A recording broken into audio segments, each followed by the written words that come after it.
Chapter 5: Data Collection Techniques. This chapter will deal with 3 frequently used data collection techniques: the questionnaire, the interview, and observation. Questionnaire is a series of questions used to collect useful information from respondents, and it's a commonly used instrument in research.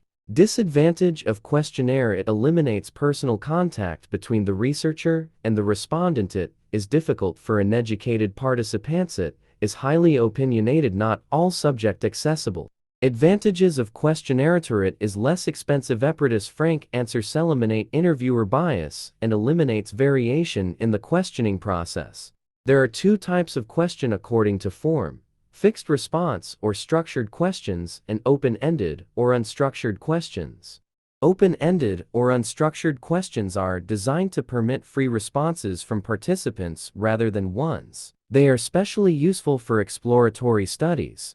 They are called for when the issue is complex. Fixed response or structured questions, also known as closed questions, limit responses of the participant to stated alternatives. The possible response may range from a simple yes or no to a checklist of possible replies, to a scale indicating various degrees of a particular response. Closed questions are more efficient where the possible alternative replies are known, limited in number, and clear-cut. Thus, they are appropriate for securing factual information and for eliciting expressions of opinion about issues on which people hold clear opinions.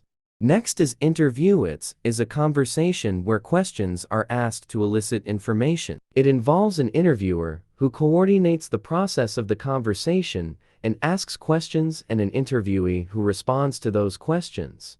Advantages of interview: it produces a better response rate. The use of visual aids can sometimes facilitate presenting and recording complicated information, and the disadvantages are possible biases, costly in time, and may be difficult to analyze responses.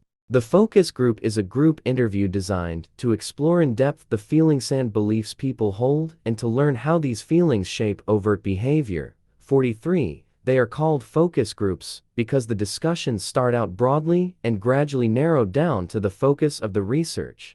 Telephone interviews: the interviewer communicates with the respondent on the telephone in accordance with the prepared questionnaire.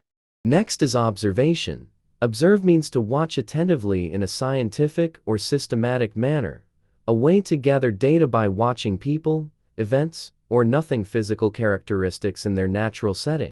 There are 2 basic types of observation: structured observation and unstructured observation. Structured observation is a more formal technique, often used in quantitative studies in order to provide systematic description or to test causal hypotheses. It may be used in field studies or in laboratory-type settings, but it should focus on designated aspects of behavior. Unstructured observation is when the researchers are observing things as they happen. It is best if records are made on the spot and during the event in order to maximize their accuracy.